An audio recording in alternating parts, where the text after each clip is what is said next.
تلاوت کی ہوئی آیتیں پہلا پارہ سورہ بقرہ رکو نمبر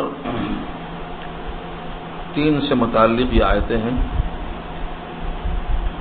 اس سے پہلے اس رکوع میں آیت نمبر 21، 22، 23، 24 تک بات ہو چکی تھی۔ آیت نمبر 25 سے ایمان والوں کے لیے بشارت کا تذکرہ آ رہا۔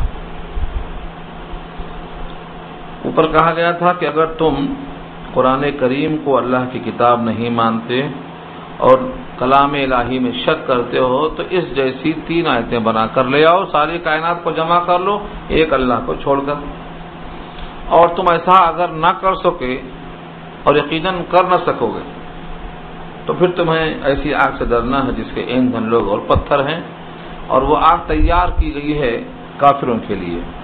اس کے بالمقابل جو قرآن کو کلام الہی مان کر اس پر ایمان لائے، اس کے مطابق ہمیشہ اپنے آپ کو ڈھالتے رہے، ان ایمان والوں کے لیے کیا انعامات ہیں، ان کا تذکرہ اس رکوع میں آیا ہے۔ اور ایمان میں اور فسق میں کیا فرق ہے، ایمان کے ساتھ فسق کس طرح سے نظر آتا، فاسق اور مومن کا فرق بھی اللہ نے یہاں واضح کیا ہے۔ کچھ صفتیں ایسی ہیں جن سے ظاہر ہو جاتا ہے کہ یہ انسان مومن نہیں ہے بلکہ فاسق ہے، علامات فسق ظاہر کی گئی۔ تو پہلی آیت میں اشارہ ہے وبشر، بشر یہ امر ہے، خوشخبری سنا دیجئے۔ صیغہ واحد ہے، مخاطب اللہ کے نبی ہیں، بشر بشارت دے دیجئے۔ اردو میں جو بشارت ہے یہ اسی بشر سے مصدر ہے، بشارت دے دیجئے یعنی خوشخبری سنا دیجئے۔ الذین آمنوا، ان لوگوں کو جو ایمان لائے، وعملوا الصالحات، اور عمل صالح کیا، ان لہم، کہ ان کے لیے ہے، جنات، ایسے باغات، جنت واحد ہے، جنات اس کی جمع ہے، باغات کو کہا جاتا ہے۔ جنات میں جو تنوین ہے یہ برائے موصوف ہے، ایسی جنت، یا ایسی ترجمہ کس کا ہے، اسی 2 زیر کا ہے جس کو ہم تنوین کہتے ہیں۔ صفت کیا ہے اس کی، تجری من تحتها الانہار، کہ بہتی ہیں اس کے نیچے نہریں۔ انہار جمع ہے، نہر واحد ہے، اردو میں استعمال ہے۔ تحت مانے نیچے، تحتها اس باغ کے نیچے نہریں جاری ہیں۔ قرآن کریم میں یہ کثرت سے استعمال ہوا لفظ، ہزاروں دفعہ آیا ہے، بتانے کے لیے کہ باغ کے نیچے اگر نہریں جاری ہوں تو پانی کی خوب فراوانی سے شادابی بڑی عمدہ ہوتی ہے، اور اس باغ کے اندر پھل پھول اور فضا خوشگوار وہاں کے حالات ہوتے ہیں، یہ انشاءاللہ آپ کو حاصل ہوں گے۔ تو یہاں 2 صفتیں لائی گئی، ایک ایمان، ایک عمل صالح، بدلے میں جنت اور جس کے اندر نیچے نہریں۔ اکثر لوگ عمل صالح میں، جیسا کہ میں نے گزشتہ عرض کیا تھا، صرف عمل صالح کو نماز کے لیے رکھ دیتے ہیں، ختم۔ اگر کوئی نماز پڑھتا ہے اور زندگی بھر کے سارے اعمال خراب ہیں تو سمجھتا ہے کہ میں بہت صالح ہوں۔ صرف نماز پڑھنے سے کوئی صالح نہیں بنتا۔ صالح عمل جس کی جمع صالحات ہے، اس عمل کو صالح کہا جاتا ہے جو شریعت کے مطابق ہو۔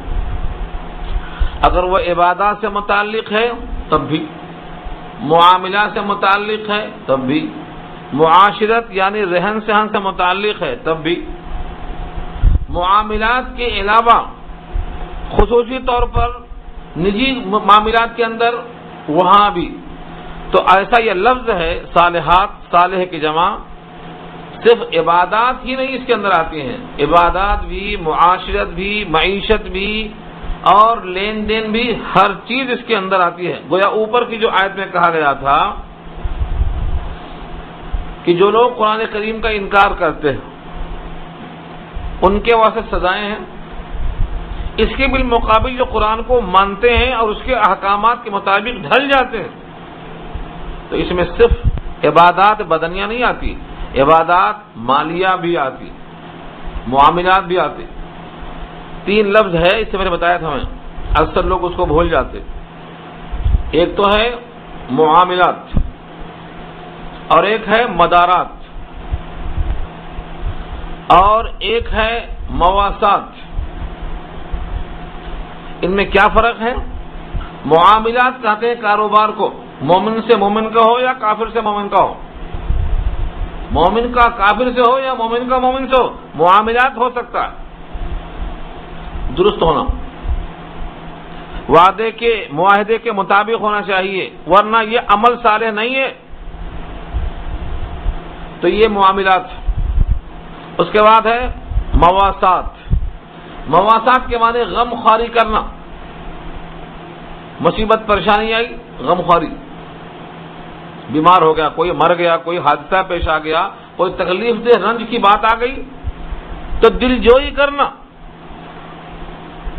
غم خواری کرنا، پرسہ دینا جس کو ہم بولتے ہیں، چاہے مومن کا مومن سے ہو یا مومن کا کافر سے ہو، یہ جائز ہے. تو معاملات اور مواسات اور مدارات. مدارات کے معنی خاطر مدارات. آپس میں اگر کوئی آئے اور جائے، مومن مومن کے پاس آئے یا مومن کافر کے پاس جائے یا کافر مومن کے پاس آئے، ان کی خدمت کرنا مہمان سمجھ کر، یہ خاطر مدارات ہے. مدارات صرف مومن کے واسطے نہیں ہے، کافر کے واسطے بھی ہے. یہ 3 اوپر کے عمل ہر انسان کے واسطے ہیں، چاہے وہ مومن ہو جائے کافر ہو.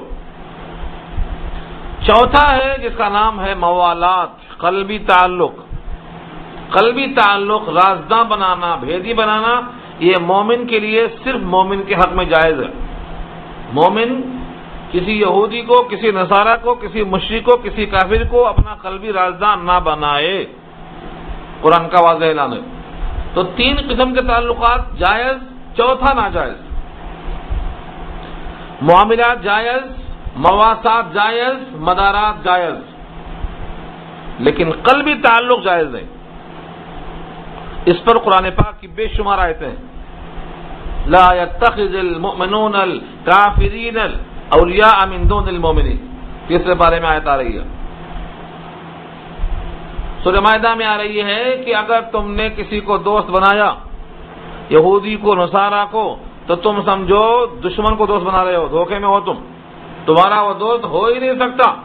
یا ایھا الذین آمنوا لا تتخذوا اليہود والنصارى اولیاء، تمہارے یہ دوست ہو ہی نہیں سکتے. تیسری آیت میں کہا وَلَن تَرْضَىٰ عَنْكَ الْيَهُودُ وَلَا النَّصَارَىٰ حَتَّىٰ تَتَّبِعَ مِلَّتَهُمْ، یہود نصارہ تمہارے دوست ہو ہی نہیں سکتے جب تک تم ان کے ماتحت ان کا مذہب قبول نہ کر لو. یہ سب آیتیں کلام اللہ میں بے شمار آئی ہیں.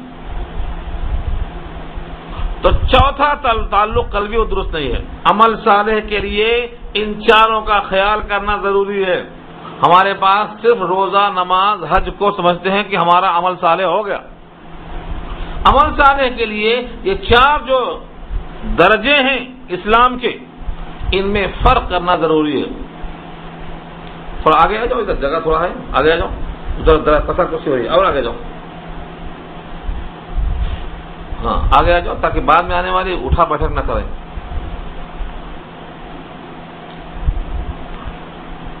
تو یہاں جو کہا گیا ہے عامل الصالحات میں، عمل صالح ان 4 میں دائر ہے. عمل صالح کسے کہتے ہیں؟ تو ان 4 کو آپ یاد رکھیں گے: معاملات، مدارات، مواسات اور معاملات. موالات، موالات قلبی تعلق ہے، معاملات مالی لین دین ہے، مواسات غمخواری ہے، اور مدارات خاطر تواضع ہے، مہمان نوازی ہے سب کی. ان 4 میں اگر کمی آئی ہے تو ہر ایک پر الگ الگ وعیدیں ہیں.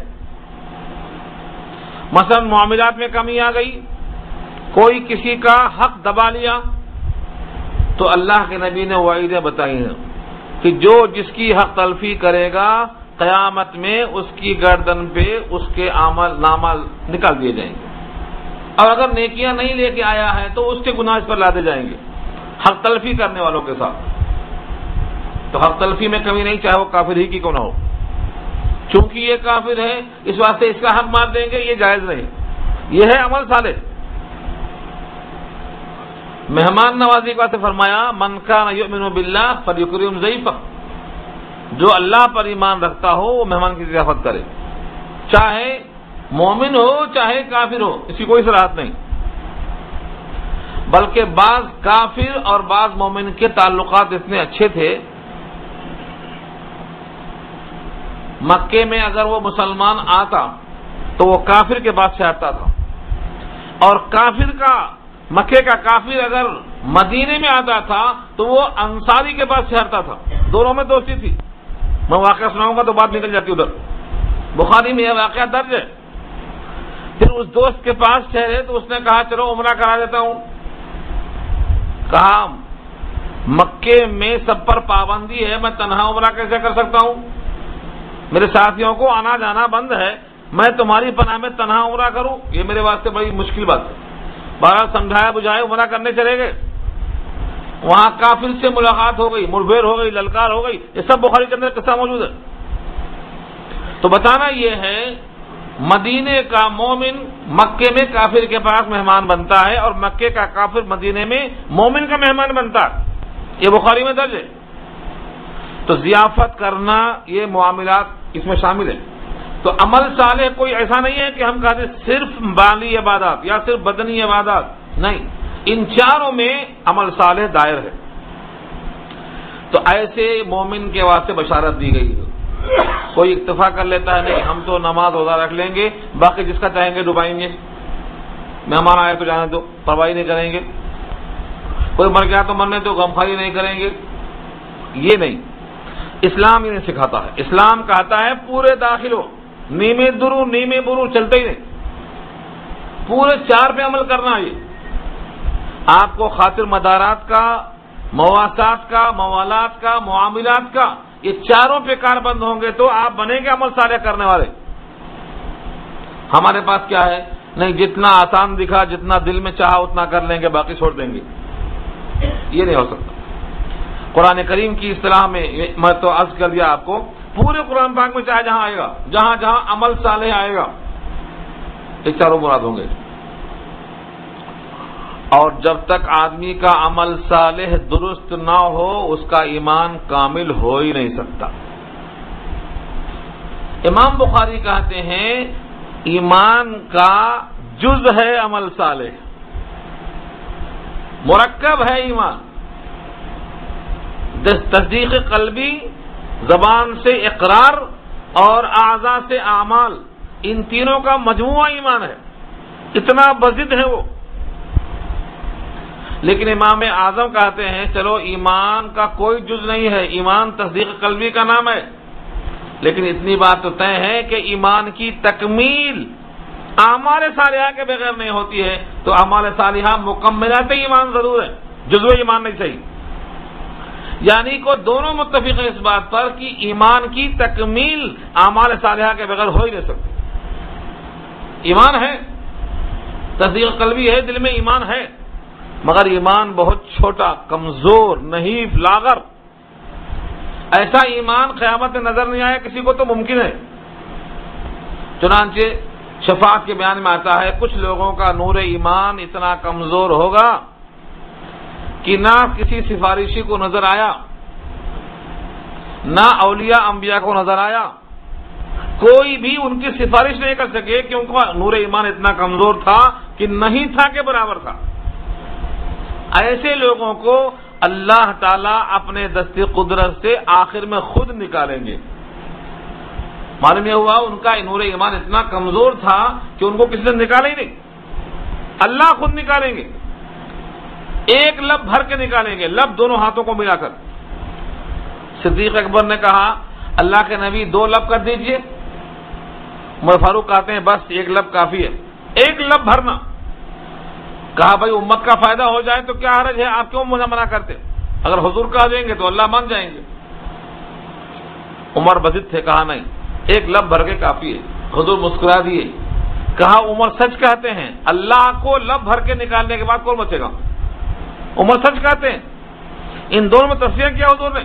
عمر سچ کہتے ہیں، اللہ نکالیں گے، لب بھر کے نکالیں گے. ایک کف کو لب، ایک ہتھیلی کو کف کہتے ہیں اور دو ملائے تو لب کہتے ہیں. ایک کو کف، یہ ہتھیلی ہے، اس کو کف بولتے، دو ملا دیے تو لب. اللہ لب بھر کے نکالیں گے تو کون بچے گا؟ یہ کون لوگ ہیں جن کو نکالیں گے؟ ان کا نور ایمان تھا، اتنا کمزور تھا کہ نبی کو نظر نہیں آیا، ولی کو نظر نہیں آیا، حافظ کو نظر نہیں آیا، عالم کو نظر نہیں آیا کہ کوئی سفارش کر دیتا ان کی. تو یہ نور ایمان رہے گا، تصدیق قلبی کا نام ہے، لیکن اس کی تکمیل عمل صالح سے ہوگی. عمل صالح کیا ہے؟ یہ چار میں دائر ہے. اب کوئی کہے کہ نہیں، جو دل میں آئے گا میں وہ کر لوں گا، جو دل میں نہیں آئے گا نہیں کروں گا، تو عمل صالح نہیں ہے یہ. بلکہ کیا کہتے ہیں؟ میٹھا میٹھا گپ اور کڑوا کڑوا تھو کہتے ہیں اس کو. یہ پورے اسلام کو قبول کرنا نہیں بولتے. پورے اسلام کا مطلب یہ ہے کائنات خفا ہو یا خوش ہو، ہمیں وہی کرنا ہے جو اسلام کہتا ہے. اور اسلام کیا کہتا ہے؟ نبی کی نقل کرو. اور نبی نے کیا کہا ہے؟ نبی نے یہ کہا ہے اس قرآن کو میں نے فالو کیا ہے، اسی قرآن پر میں نے صحابہ سے عمل کروایا ہے. اگر کوئی عمل قرآن میں نہیں ہے، صحابہ کی حیات میں نہیں ہے، تو وہ سنت نہیں ہو سکتا ہے، اس میں تمہیں رونق نہیں مل سکتی ہے، تم پر اس کا ترک کرنا لازم ہے.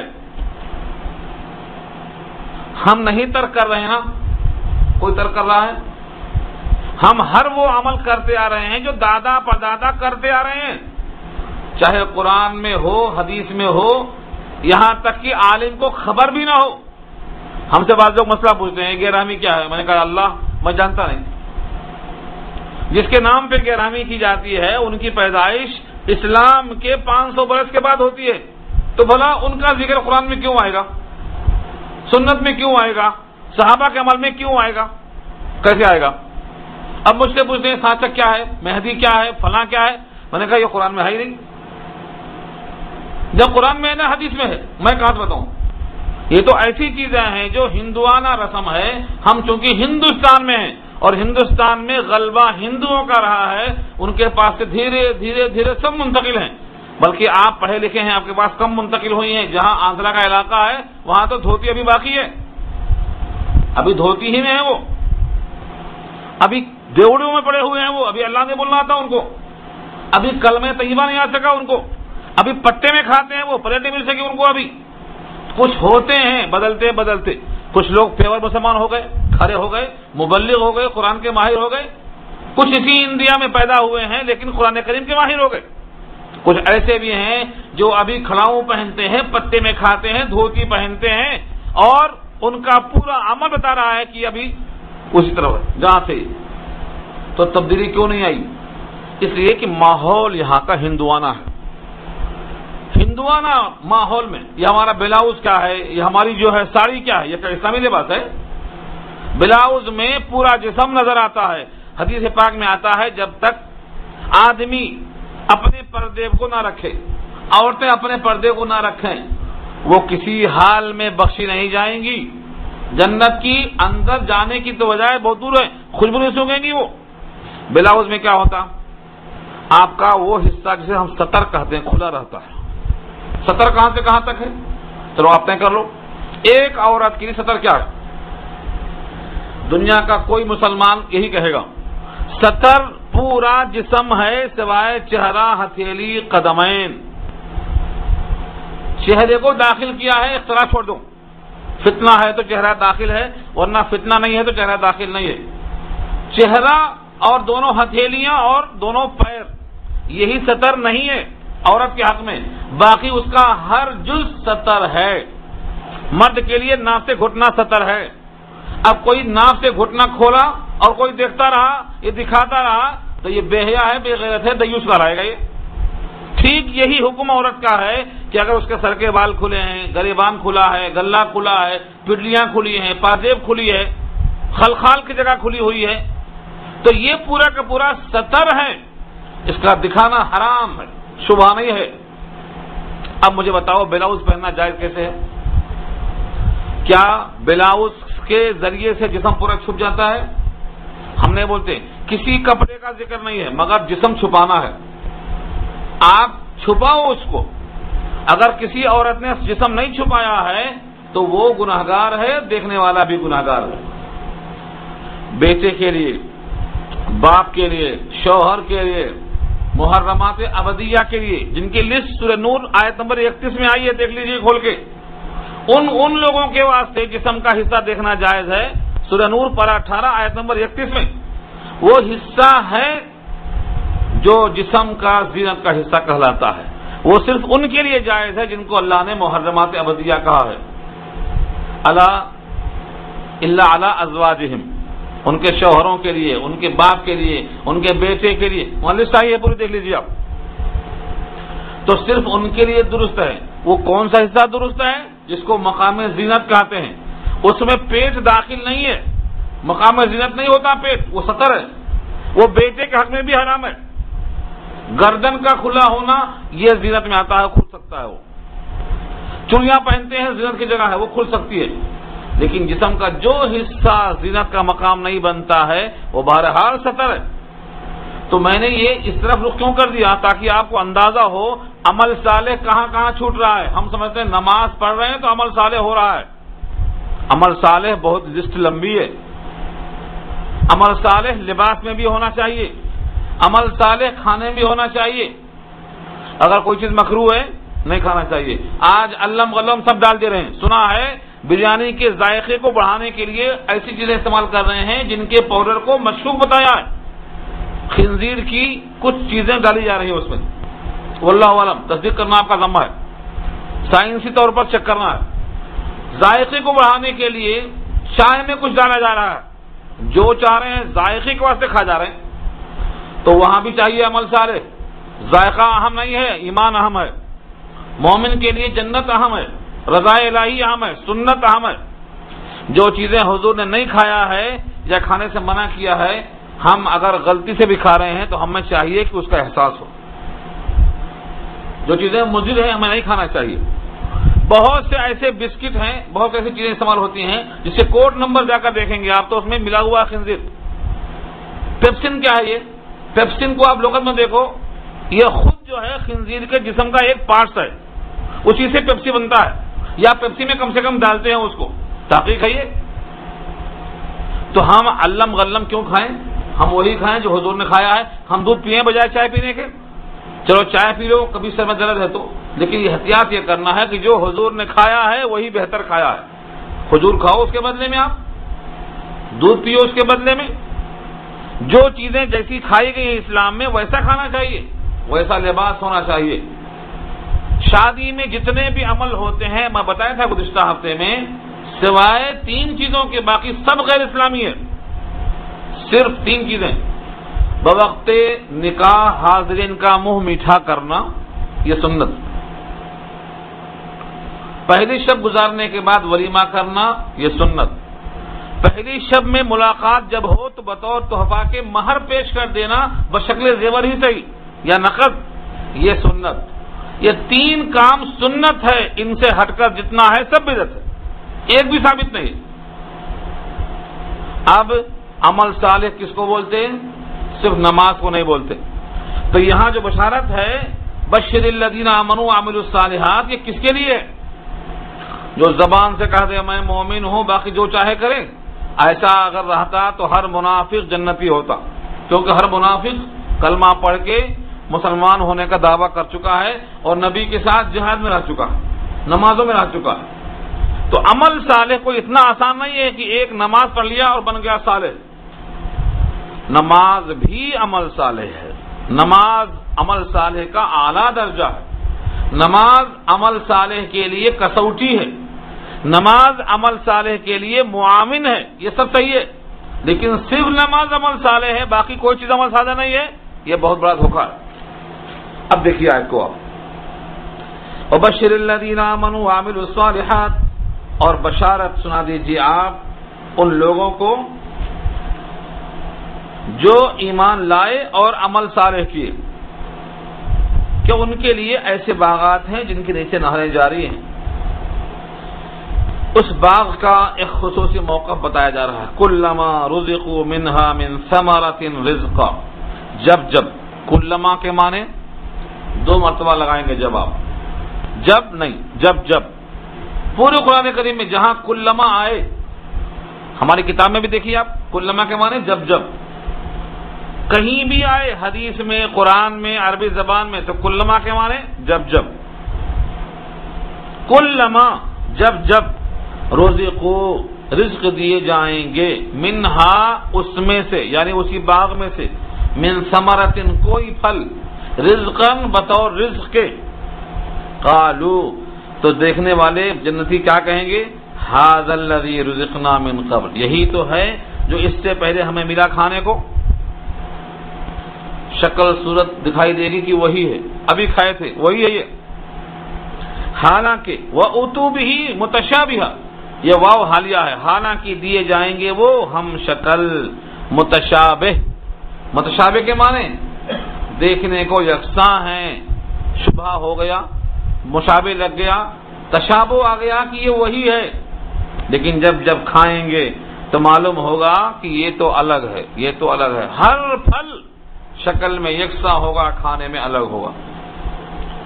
تعجب کرنے کی ضرورت نہیں ہے. آج دنیا میں دیکھ لو اللہ کی قدرت، ایک ہی پانی اور ایک ہی زمین. جب ایک ہی زمین ہے اور ایک ہی پانی ہے تو ہر پھل کا مزہ یکساں ہونا چاہیے، نہیں ہونا چاہیے. لیکن اللہ کی شان یہ ہے، اسی ایک پانی سے، اسی ایک زمین سے انار کا مزہ الگ، موز کا مزہ الگ، آم کا الگ، جتنے پھل ان کا الگ. تو جو اللہ پانی، ایک زمین، ایک مزہ الگ کر سکتا ہے، وہ شکل بھی یکساں کرنے میں کیا تعامل ہے؟ مشکل نہیں ہے.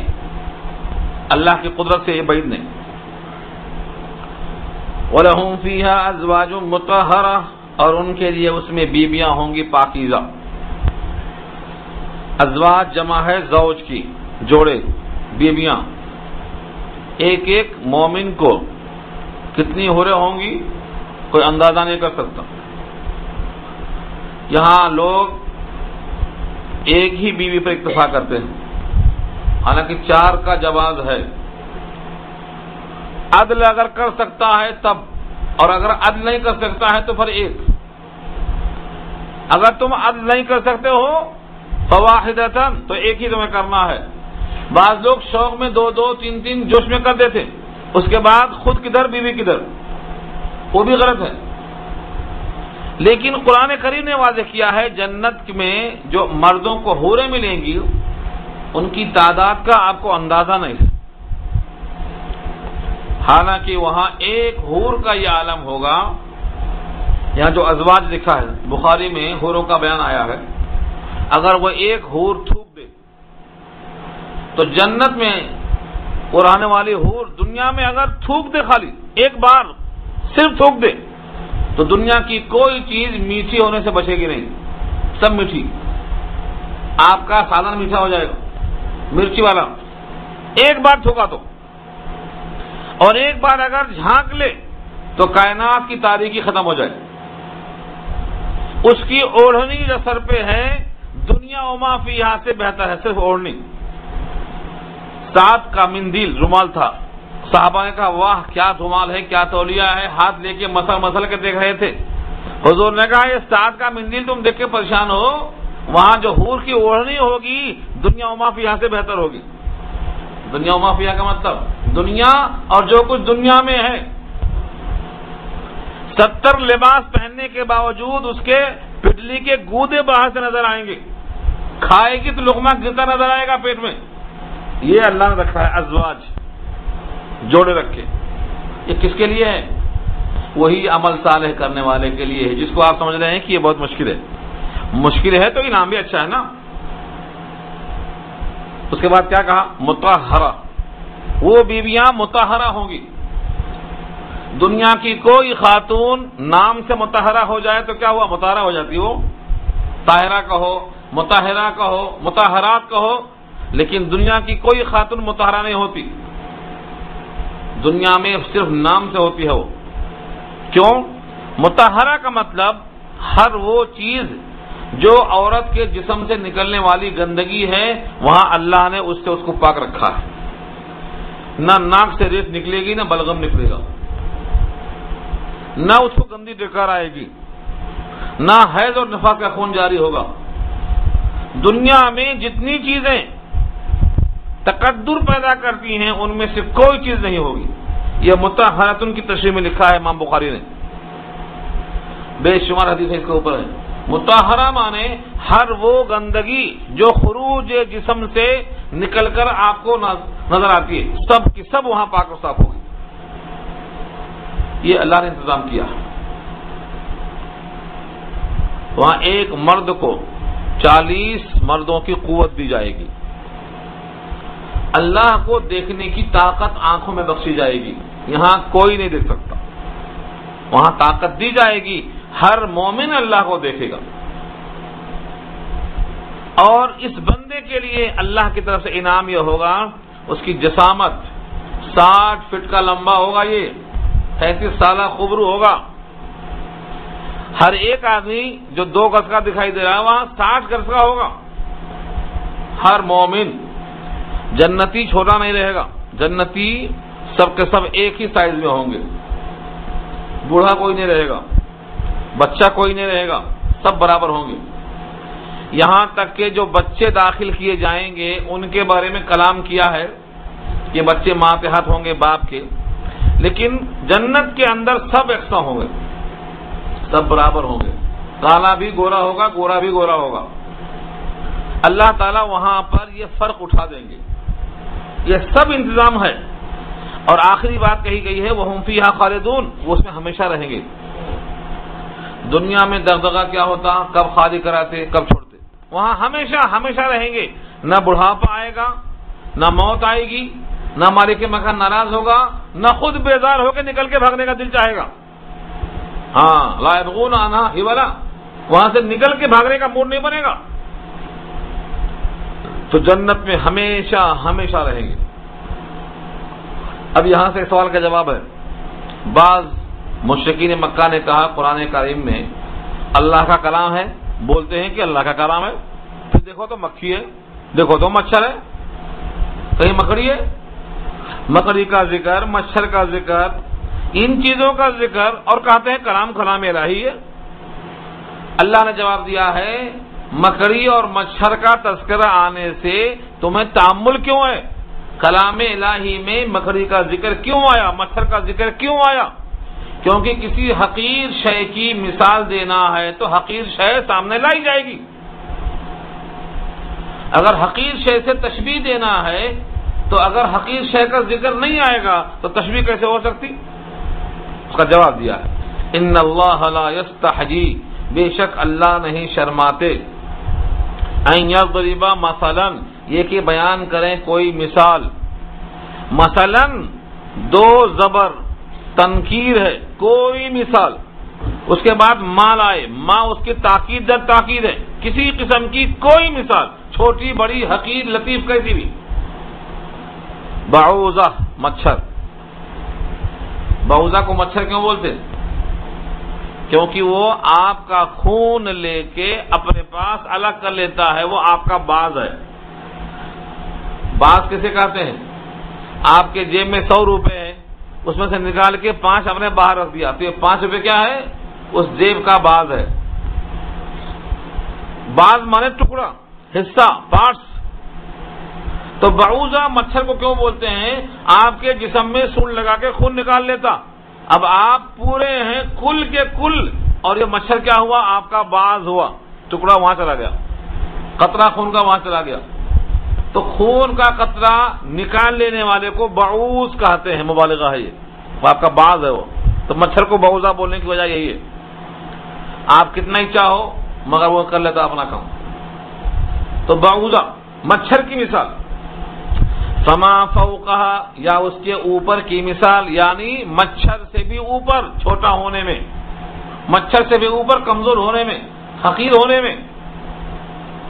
جب اللہ یہ مثال دیتے ہیں فَأَمَّا الَّذِينَ آمَنُوا فَيَعْلَمُونَ أَنَّهُ الْحَقُّ مِنْ رَبِّهِمْ، بے شک وہ لوگ جو مومن ہیں وہ سمجھ جاتے ہیں کہ وہ حق ہے ان کے رب کی طرف سے۔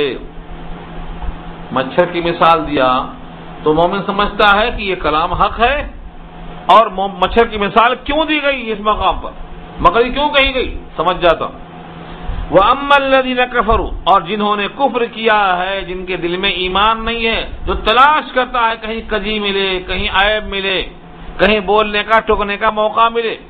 بعض لوگ برائیاں ہی دیکھنا چاہتے، ہاں کہتے ہیں سیبوں کے باغ میں آدمی جاتا ہے تو سیب دیکھتا ہے، کون سا سیب چھوٹا، کون سا بڑا، پکا کچا کون سا ہے، لیکن جو بد جانور ہے خنزیر وہ نیچے ہی گندگی ہی دیکھتا ہے، حالانکہ سیبوں کا باغ ہے۔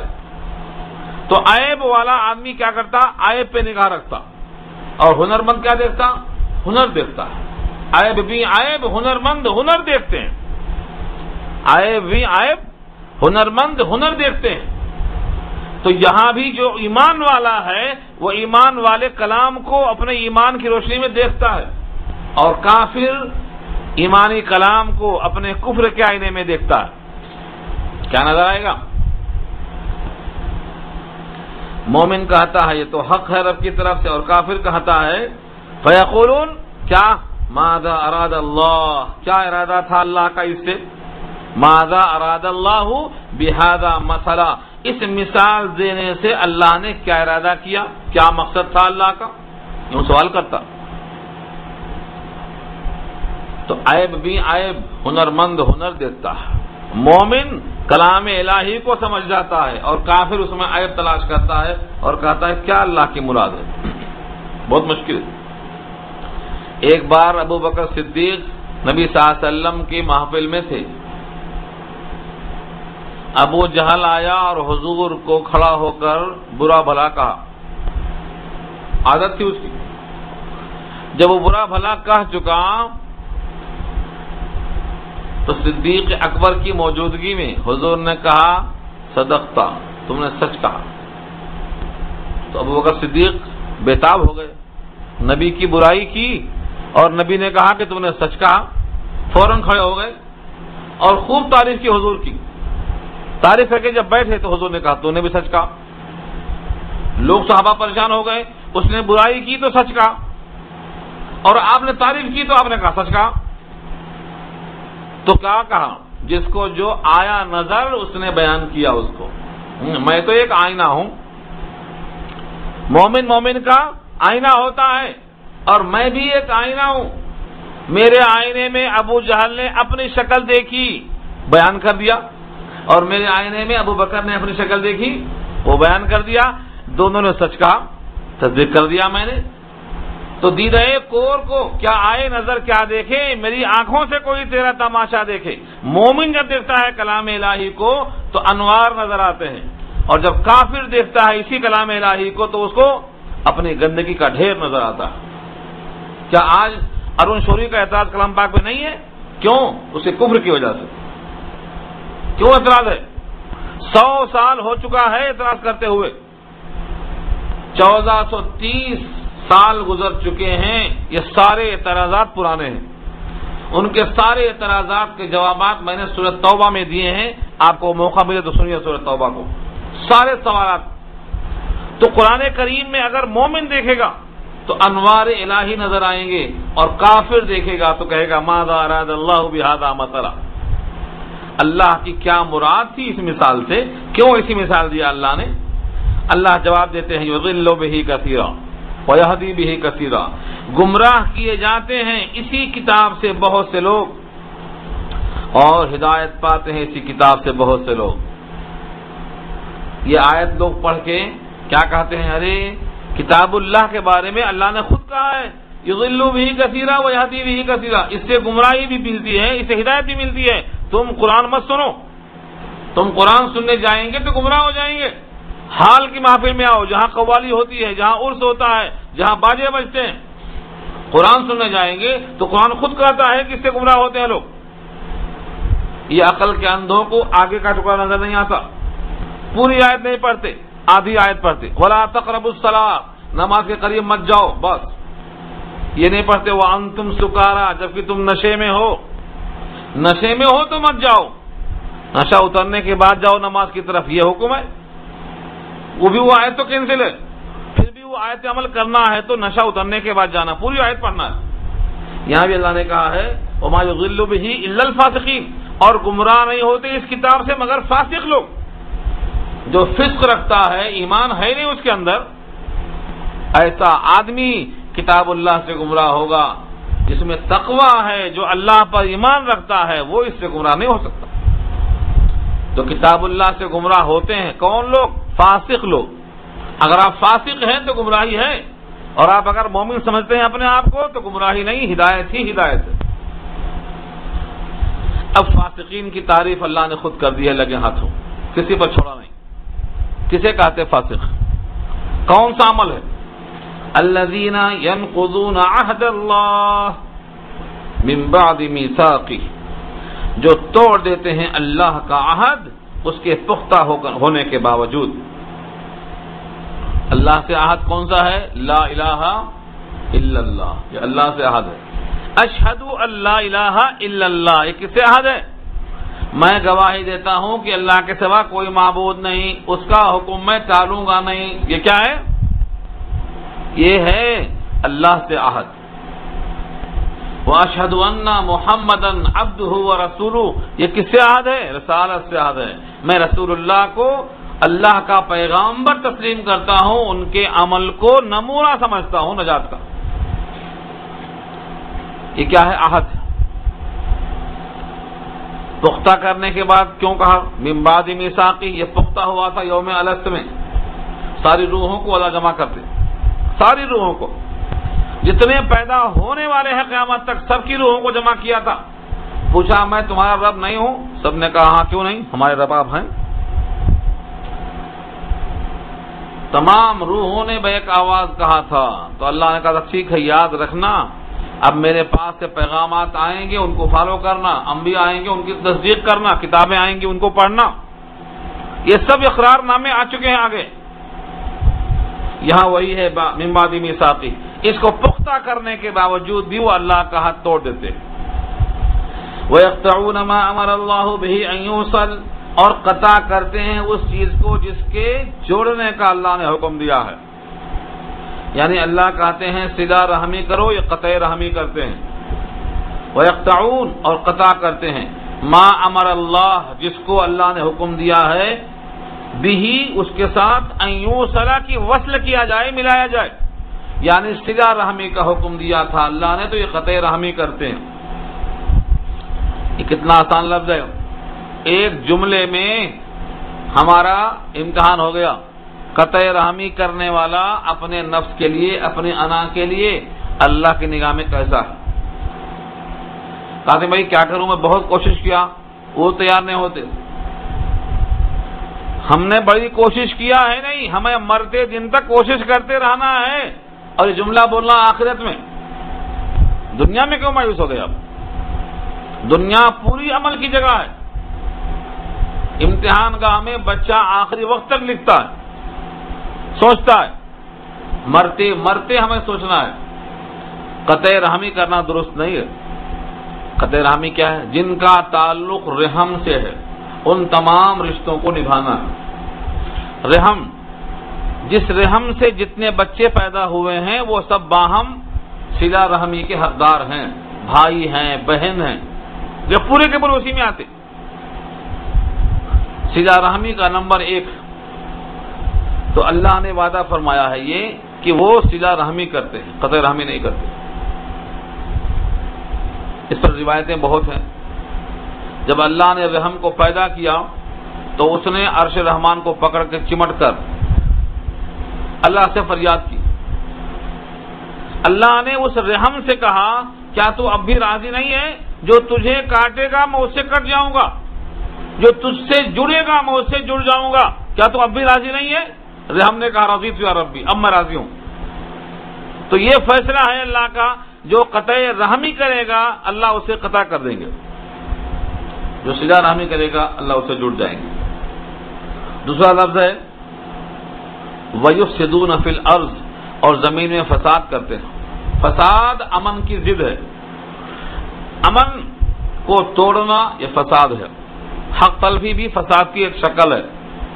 اس زمین پر اللہ کا قانون نافذ کرنا یہ امن میں ترغیب ہے. اور اللہ کی زمین پر اللہ کا قانون توڑنا یہ فساد فی الارض ہے. جو بندہ اللہ کا قانون توڑتا ہے زمین پر وہ فساد فی الارض میں ملوث ہے. اللہ فرماتے ہیں اوپر کے 3 باروں میں اللہ سے عہد توڑتے ہیں، جس کو جوڑنے کا حکم دیا اسے قطع کرتے ہیں، فساد فی الارض کرتے ہیں. تو 3 کاموں پر کیا خبر ہے؟ اولئک هم الخاسرون، یہ خسارے والے ہیں، گھاٹا ان کا ہوگا.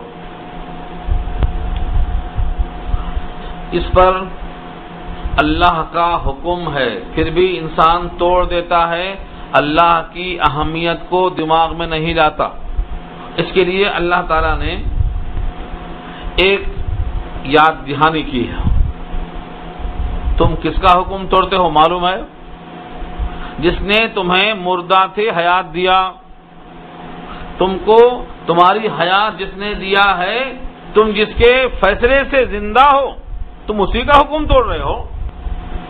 اور یہ نہیں کہ ختم ہے بھائی اب ضرورت نہیں ہے آئندہ، ایک بار پیدا کر دیا کافی ہے. نہیں، پھر تم کو موت دے گا، پھر تم کو زندہ کرے گا. تم ایسی ذات کا حکم توڑ رہے ہو دنیا کے لیے، اپنی انا کے لیے، اپنی ضد کے لیے.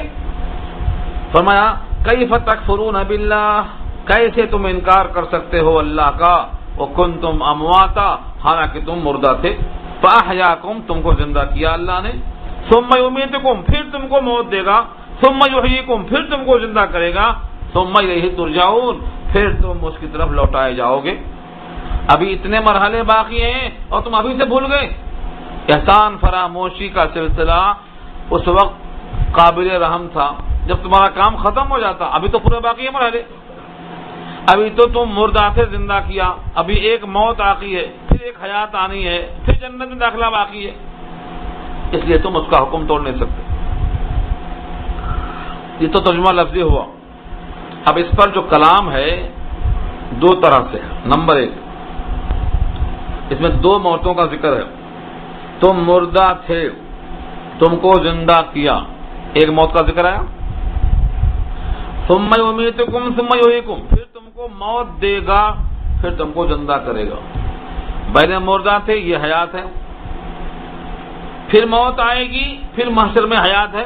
تو قبر کی حیات کا ذکر نہیں ہے. اس جم کو پکڑ لیا اہل قرآن نے، اور وہ کہتے ہیں برزخ میں حیات نہیں ہے. دیکھو یہاں 2 ہی موت کا ذکر ہے، 2 ہی حیات کا ذکر ہے. دیکھو باطل کس طرح تلاش کرتا ہے آیتیں، اور ہم ہیں کہ پوری کتاب سے غافل ہیں. پوری کتاب سے باطل کیا کہتا ہے؟ 2 موت اور 2 حیات. مردہ تھے، یہ حیات ہے. اب پھر مریں گے، پھر حیات محشر میں ہوگی، جنت میں جائیں گے. یہ قبر میں حیات کہاں سے لائے؟ قبر کی حیات کا ذکر نہیں کیا. مفتی شفیع صاحب علیہ الرحمٰن نے معرفت القرآن میں سے طویل کلام کیا، بڑی پیاری بحث کی. حیات 2 قسم کی ہوتی ہے. ایک حیات ہے دنیاوی جس میں ہم موجود ہیں، ہم زندہ، حیات دنیاوی ہے. اور ایک ہے حیات اخروی، جنت میں رہے گا انشاءاللہ. ارادہ ہے نا، جنت میں رہے گا انشاءاللہ. تو وہ حیات اخروی ہے اور یہ حیات دنیاوی ہے. یہ دونوں کامل ہے. ان دونوں حیات کا ذکر اللہ نے کیا ہے کہ حیات کامل ہے. تیسری حیات ہے برزخ، جس میں نہ کامل موت ہے نہ کامل حیات ہے. اس لیے اللہ تعالیٰ نے ان آیت میں اس کا ذکر نہیں کیا. لیکن ایک آیت میں ذکر نہ کرنے سے اس کی نفی کی دلیل کہاں سے آ گئی؟ عدم ذکر نفی کی دلیل نہیں. حدیثیں موجود ہیں، فرعون کا پورا لشکر پانی میں ڈوبا اور آگ میں نکلا، ابھی تو قیامت آئی نہیں، پھر وہ کون سی آگ ہے؟ اگر وہاں حیات نہیں ہے تو پھر آگ بنانے کا فائدہ کیا ہے؟ کلام پاک کی آیت موجود ہے. تو اس آیت میں اس حیات کا ذکر کیوں نہیں ہے؟ کیونکہ وہ حیات کامل نہیں ہے، کسی درجے میں حیات ہے. اس درجے کی حیات ہے کہ اس کو من وجہن حیات کہیں گے، من وجہن موت کہیں گے. وہ نہا نہیں سکتا اٹھ کے، کپڑے بدل نہیں سکتا، مرضی کے مطابق چل پھر نہیں سکتا، مردہ ہے. حیات اس طرح ہے کہ آپ کہیں گے السلام علیکم تو سنے گا، آپ کی آواز سنے گا. جواب دیا نہیں دیا اللہ کو معلوم ہے، سنتا ہے. پہچانتا ہے. مردہ قبر میں مٹی کھا گئی ہو تب بھی اس کی روح متوجہ ہو کر آپ کو پہچانتی ہے. اس کے لیے میری کیسٹ پہلے موجود ہے، مٹی کا گھر. آپ اس کو سنیے، 5 گھنٹے میں سمجھایا میں نے اس کو. برزخ، جدائی کا دن، مٹی کا گھر، میت کے حقوق، قیامت کا جھٹکا، جنت یا جہنم، یہ 5 گھنٹے پورے برزخ پہ ہے. تب آپ کو سمجھ میں آئے گا کہ مردے کیسا کیسا سنتے ہیں، لیکن اس میں غلو نہیں کرنا ہے. جتنا حدیث سے ثابت ہے اتنے پہ قائم رہنا ہے. آگے بڑھنا بھی غلط، پیچھے ہٹنا بھی غلط. تو وہ حیات برزخی ہے، کامل حیات نہیں ہے. اس واسطے اللہ نے یہاں اس کا ذکر نہیں کیا، کیونکہ احسان جتانا ہے. یہاں مقام نعمت کے تذکرے کا ہے تاکہ بندے پر احسان بتایا جائے کہ تم کس اللہ کا حکم ٹھکراتے ہو. تم کو جس نے حیات کامل دیا، تم مردہ تھے، پھر تم کو موت دے گا، پھر تم کو حیات دے گا. تم ایسے خدا کا حکم انکار کر نہیں سکتے. کب تک انکار کرو گے؟ وَكَيْفَ تَكْفُرُونَ وَأَنْتُمْ تُتْلَىٰ عَلَيْكُمْ. تو اللہ تعالیٰ نے کلام اللہ کے انکار پر رد کیا ہے. خلاصہ یہ ہوا کہ ہمیں اللہ نے یہ بتایا ہے کہ تم ماضی میں مردہ تھے. ہر انسان آنکھیں بند کر کے سوچ لے، اگر اس کی حیات 50 سال کی ہے تو اس سے پہلے وہ مردہ تھا. نطفے میں نہ صحیح، خون میں صحیح، خون میں نہیں صحیح، مٹی کے ذروں میں صحیح، غذاؤں میں صحیح، اس کا ماضی بہرحال مردہ تھا. انسان کے جتنے مرحلے ہیں، کہیں آ کے حیات آئی ہے، کہیں آ کے روح آئی ہے.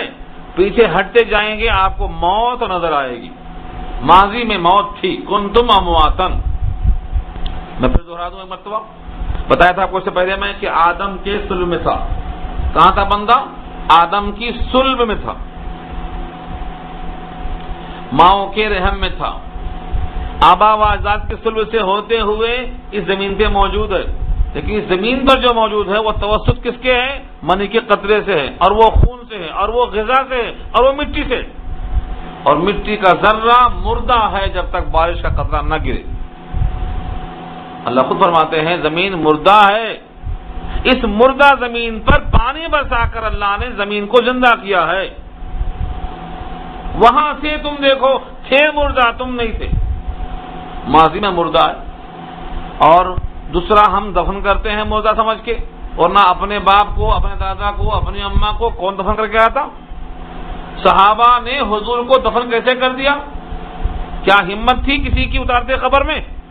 فاطمہ کہتی تھی صحابہ کرام سے، تمہارے دل پہ کچھ نہیں ہوا، تم میرے والد کو دفن کر کے آ گئے.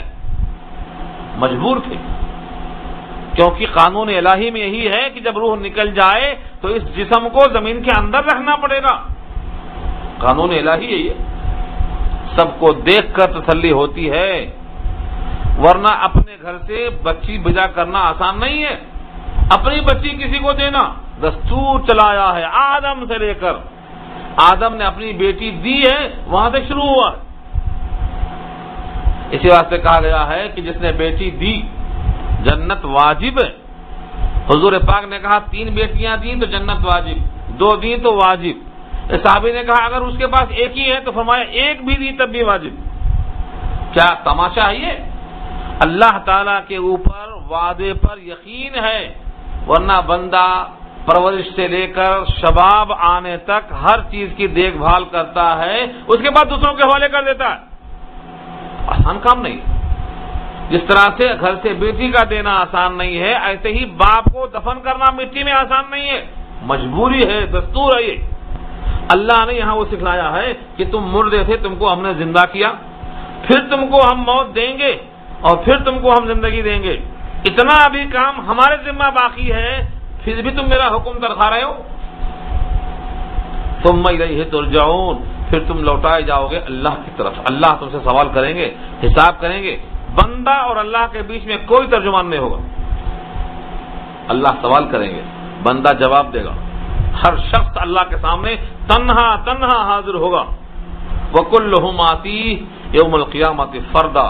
فردا مانے فردن فردن، 1 by 1. ہر شخص اللہ کے سامنے حاضر ہوگا. اس کے بعد فرمایا وہ اللہ جس کے پاس تمہیں حاضر ہونا ہے، کچھ جانتے ہو ان کے بارے میں؟ تھوڑا سا اشارہ کیا، هو الذی خلق لکم ما فی الارض جميعا، وہی تو ہے ذات جس نے پیدا کیا تمہارے لیے جو کچھ زمین میں ہے سب کا سب۔ ایک جملے میں سب سمجھ۔ آپ کے پاس ماں باپ ہیں، تمہارے واسطے مفید ہیں، کون بنایا؟ تمہارے واسطے یہ ماں باپ اللہ نے بنایا۔ تمہیں گھر ہے، اللہ نے دیا۔ زمین سے رزق ہے، اللہ نے دیا۔ پانی پینے کو میسر ہے، اللہ نے دیا۔ کپڑا میسر ہے، اللہ نے دیا۔ ایک لفظ میں کائنات آ گئی پوری۔ جو کچھ زمین میں ہے تمہارے لیے سب کا سب اللہ نے پیدا کیا۔ ذریعہ کوئی بنتا ہو لیکن سب نعمتیں جتنی تم استعمال کرتے ہو، کھٹا ہو یا میٹھا ہو، کڑوا ہو، کسالا ہو، ہر نعمت، کتنی نعمتیں ہیں گن نہیں سکتے۔ اس واسطے یہاں پر نہیں کہا کہ فلاں دیا فلاں دیا فلاں دیا۔ جو کچھ تمہیں ملا زمین میں سب تمہارے واسطے اللہ نے پیدا کیا ہے، واسطے کتنے بھی ہوں۔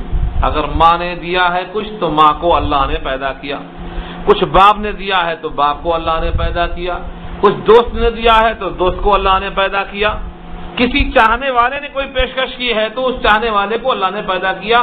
تمہارے واسطے سب کچھ اللہ کا۔ ثم استوى الى السماء، پھر وہ اللہ زمین و آسمان کی ہر چیز پیدا کرنے کے بعد مستوی ہو گیا آسمان کی طرف۔ فسواہن، ان کو ٹھیک ٹھیک بنایا۔ سبع سماوات، 7 آسمان۔ زمین کو درست کرنے کے بعد آسمان کی طرف متوجہ ہو کر 7 آسمان بنائے۔ 7 آسمان کی تفصیل کئی جگہ آئی ہے۔ سورہ ملک پارہ 29 میں تفصیلی بحث آئے گی۔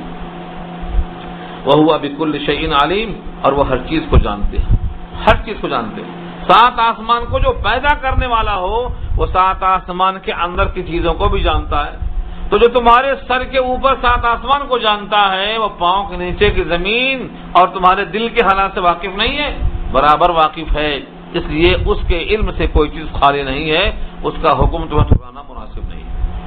یہاں آ کر بات ختم ہو گئی، رکوع مکمل ہو گیا۔ اب یہاں سے تم پر جو انوکھا انعام تھا کہ تم مسجود بنائے گئے اور فرشتے نے تمہیں سجدہ کیا، تمہارے دادا کو، علم کی بنیاد پر، یہاں سے اس علم کا تذکرہ شروع ہوگا اور یہ بات انشاءاللہ